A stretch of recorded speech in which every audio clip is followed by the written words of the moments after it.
Et par rapport à l'évaluation, je vais juste vous raconter une anecdote. On parlait de cette évaluation formative, sommative, etc., etc. Moi, j'avais des croyances énormes sur l'évaluation.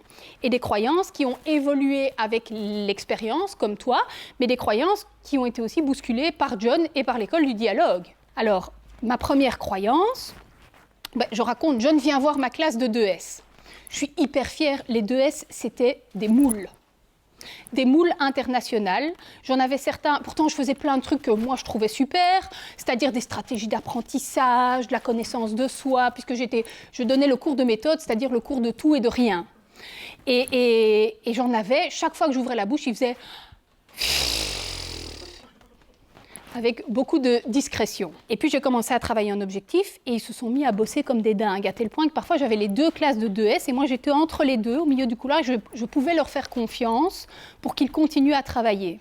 Et donc c'était assez génial. J'appelle John qui était en train de me débaucher pour aller à l'école du dialogue et je lui dis viens voir. Et il vient et puis il me dit ah ça super, c'est super, mais pourquoi est-ce que tu évalues tout le temps tes élèves? Pourquoi est-ce que tu leur fais pas faire passer eux-mêmes des évaluations? Et là, je le regarde un peu de travers en me disant il n'est pas prof lui. Hein. Je dis non.